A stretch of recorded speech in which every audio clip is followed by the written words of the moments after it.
Bom, quem está em Franco da Rocha, imagino, é o prefeito de Franco da Rocha, prefeito Nivaldo Santos. Prefeito, bom dia por educação, mas mais uma vez a cidade enfrenta problemas que, infelizmente, né, prefeito, não são novos. Bom dia para o senhor. Bom dia. Infelizmente, mais um número de chuva, uma quantidade de chuva muito grande, que ainda não foi suportado pelo escoamento rápido. Agora a gente esperava que tinha passado o período de chuva, né, que normalmente é até março, e fomos surpreendidos com esse temporal que caiu. Não só em Franco da Rocha, como em Francisco Morato, que é uma cidade que fica acima da nossa cidade. Também vai chover mais de 100 milímetros, e a água também a gente recebe um grande volume de Francisco Morato. Aí, infelizmente, alagou praticamente toda a área central da cidade. Bom, prefeito, qual é a situação de momento, né? A gente viu as imagens logo cedo, ontem também, ruas alagadas, teve uma escola estadual também que foi invadida pelas águas, a estação de trem também prejudicada. Enfim, qual é o quadro nesse momento, prefeito? Ainda temos várias ruas com alagamento ainda. A água está descendo muito pouco, muito devagar, porque os afluentes para cima também ainda está escoando água, que a gente é cortado por dois rios aqui na área central, né? E recebe todos os córregos da cidade, vem tudo aqui para o centro. Então isso está dificultando o escoamento da água e está também muito cheio os rios. Então, mas espero que mais algumas horas a gente consiga desobstruir, né? Deixar em condições de tráfego todas as ruas. Bom, a gente está acompanhando imagens, se você puder, entra aí no nosso canal no YouTube, youtube.com/Rádio Bandeirantes Oficial, o estrago enorme. Bom, teve via pública que se transformou em rio praticamente, né? Para além disso, como eu já falei, uma escola estadual foi invadida pelas águas, a estação de trem também foi atingida, foram cerca de 2 horas de chuva ininterrupta. Chuva forte. Mas, prefeito, me parece que a explicação, tudo bem, a chuva tem sido mais intensa, acho que até técnicos, pessoas que entendem do clima, tem explicação, tem alertado para essa mudança climática, não só no Brasil, mas no mundo como um todo. Mas acho que a gente precisa ir um pouco além disso em alguns casos, né, prefeito? Não dá para a gente atribuir à chuva forte todos esses estragos. E eu digo isso porque a gente está há um ano a gente teve cenas piores que essa desse ano. Aí mesmo, em Franco da Rocha, com 18 pessoas mortas, deslizamento de terra, o que não aconteceu felizmente dessa vez. E aí houve um anúncio, há um ano, de um investimento importante para tentar fazer com que Franco da Rocha não passasse mais por essas situações críticas. Se eu não estou enganado, o investimento seria de 30 milhões, segundo o anúncio feito há um ano pela Prefeitura, que incluía o repasse de 10 milhões de reais do governo estadual e o restante do valor vindo da gestão municipal. O que disso de fato aconteceu, prefeito? Bom, na verdade, como você disse, é histórico esse problema de Franco da Rocha. Com certeza, ao longo do tempo, faltou investimento na questão da prevenção, né? Tornar a cidade mais resistente com as chuvas fortes. Hoje, nós temos um piscinão que foi entregue há alguns anos atrás, questão de 4 anos atrás, e estamos em construção 2 piscinões, que tem o prazo até o final do ano contratual, o prazo contratual. Ao mesmo tempo, tem um 4º piscinão que foi homologado à licitação na última semana, que será feito na divisa entre Franco da Rocha e Francisco Morato, para segurar também essa água que a gente recebe de Francisco Morato. Então, acredito com a conclusão desses novos 3 piscinões, a lógica, a cidade vai ficar mais resistente. Ao mesmo tempo, está um trabalho muito grande de relacionamento dos rios que cortam a cidade. E nós vamos fazer isso até no leito, lá, próximo à barragem que nós temos aqui em Franco da Rocha, até Perus. Então está em execuções aí também. São medidas que infelizmente, agora que a gente esperava que que ia dar um tempo, período de chuva, né?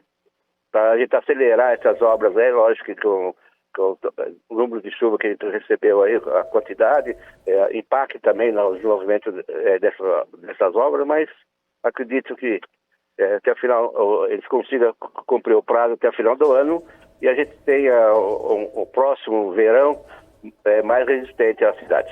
Então, mas prefeito, mas o senhor falou que tem 3 piscinões ainda em construção e um piscinão que foi construído já há 4 anos, portanto, antes já da tragédia do ano passado. Já havia esse piscinão no ano passado. Eu quero saber do senhor, prefeito, concretamente, do ano passado para cá, o que aconteceu? Foi feito o investimento anunciado de 30 milhões, com 10 milhões vindos do governo do estado e os outros 20 milhões da própria prefeitura? É que esses 10 milhões do governo do estado, na verdade, foi em janeiro de 2022, foi aquele deslizamento que, inclusive, nós, infelizmente, tivemos alguns óbitos de moradores da cidade. Esses 10 milhões foi utilizado, e já está na fase final, de um grande muro de contenção da encosta. Agora, obra de enchente e desacionamento dos rios que cortam a cidade e 2 piscinões que estão em execução e um terceiro para entrar em execução que foi homologado semana passada a licitação. Sei. Em relação a essas famílias que o senhor citou, né, a gente teve, infelizmente, se eu não estou enganado, no ano passado, 18 pessoas mortas aí em Franco da Rocha. E se falava, na época, em 230 famílias que seriam realocadas de áreas de risco para áreas seguras, enfim, com auxílio da prefeitura e tal. O que aconteceu com essas 230 famílias, prefeito? Nós estamos até hoje pagando auxílio aluguel para elas, né, para essas famílias, e estamos com, finalmente, os últimos detalhes, junto com o governo federal, para a construção de moradias. Então, a Defesa Civil Nacional já está com o processo lá, deve inicialmente 70 moradias e as demais o governo federal que está em construção alguns apartamentos para atender as pessoas. Quer dizer, concretamente, de lá para cá, nenhuma moradia foi construída? Não, lógico que você sabe como é que funciona, né? Não sei, prefeito, como é que funciona. Eu não sei como é que funciona. Eu acho que a noção você tem, pelo menos. Até para você construir uma casa, você projeto, e no caso da prefeitura é mais complexo, que você tem fazer todo o projeto, correr atrás de recursos, e tem o prazo de execução também. Então, eu gostaria que tivessem condições de resolver num passo de mágica, mas infelizmente é assim que funciona. Sim. E essas pessoas estão morando, então, com esse auxílio aluguel, é isso? Exatamente. Enquanto a gente não resolver os locais de moradia delas, elas vão continuar recebendo o auxílio aluguel. Quanto é o auxílio aluguel, prefeito? Hoje está em 610. 610. Dá para alugar um lugar decente com R$610 aí em Franco da Rocha? Olha, a lógica até se chama auxílio aluguel porque realmente até acontece a demanda. Infelizmente também os locadores, né, aumentam o preço do aluguel. Infelizmente não chegar a esse ponto de falar que é suficiente. Não é suficiente, não. Então, o senhor vê a situação, né, prefeito? E a gente tem que cobrar do senhor, porque o senhor já era prefeito há um ano, né? A gente está falando de 230 famílias, estou usando o número oficial, não sei se é mais ou se é menos, mas 230 é bastante gente, bastante gente. Se você fizer uma conta de 3 pessoas por família, que pode até ser mais do que isso, é muita gente que perdeu sua casa há um ano e está recebendo um benefício da prefeitura que não garante a moradia dela. E até agora a prefeitura, o senhor explicou, enfim, se essa burocracia, enfim, que é uma lástima, né?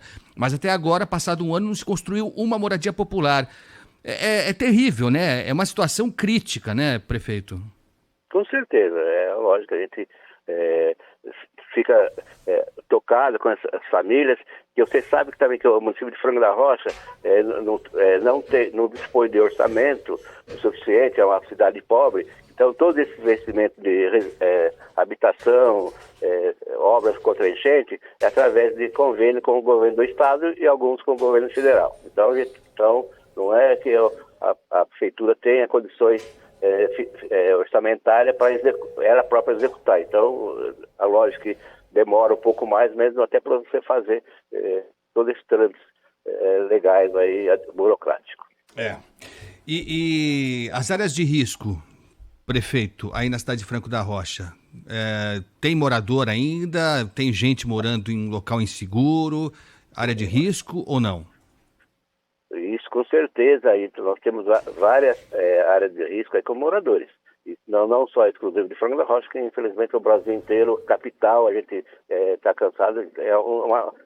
É um problema que realmente exige um programa do governo do estado e do governo federal que tenha uma política permanente de habitação, o que infelizmente é interrompido cada mudança de governo. Espero que agora, pelo menos na área do governo federal e do governo estadual também, a gente possa implantar permanentemente um programa de habitação para que a gente, ao longo do tempo, se não elimine, pelo menos você tire daquelas áreas de risco com grau maior. É isso que a gente está trabalhando bastante aí nessas interlocuções com os governos estadual e federal para que a gente possa chegar nesse ponto.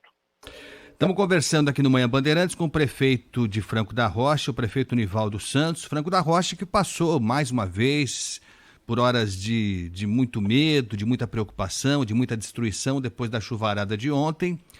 E aí, ruas alagadas, enfim, pessoas perdendo o que tem.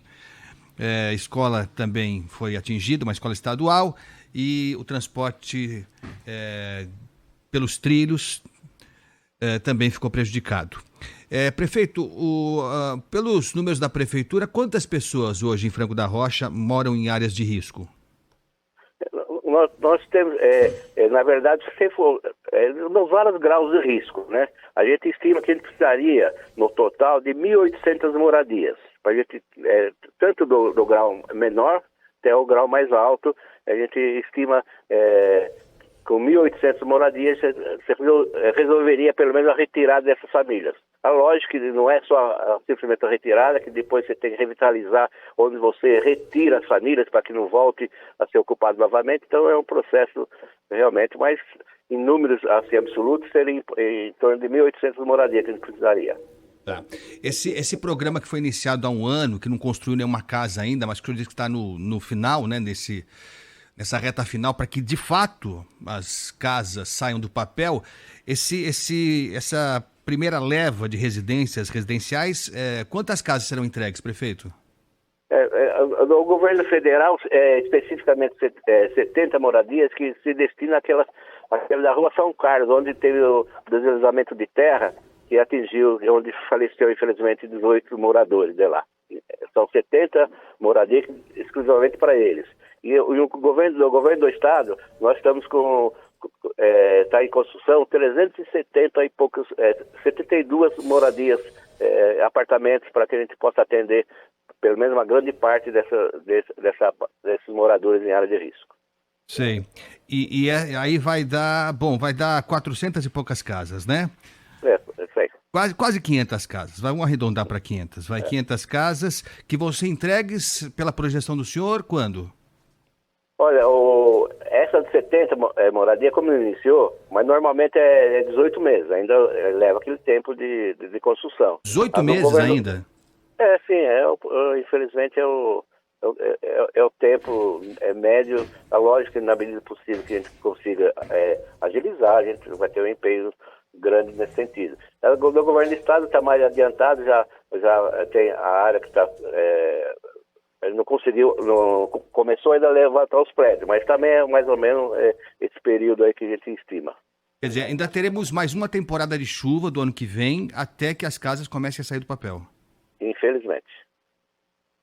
Então, agora somando direitinho aqui, 372 mais 70, 442 casas que serão entregues pela projeção, tomara que ela se confirme, daqui a um ano, pouco mais de um ano ainda. E aí, o senhor me disse que tem 1.800 pessoas morando em área de risco, nós teremos ainda 1.400 pessoas morando em área de risco depois de entregues essas casas. Perfeitamente.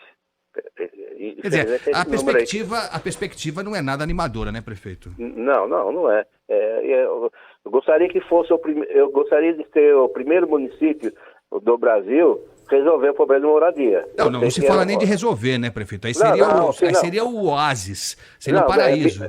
Não, né? 1.800 moradias, se me construísse aí, eu zerava os moradores de área de risco, certo? Então seria um dos primeiros municípios a conseguir essa meta. Lógico que ele trabalha vendo esse número. E vamos fazer todo o esforço para chegar o mais próximo possível dessa meta. Mas nesse ritmo, vamos demorar uns 100 anos para tirar as pessoas da área de risco, né? Tudo vai depender da vontade política, principalmente do governo federal e estadual, que os grandes responsáveis por essa política de habitação em termos nacional e estadual.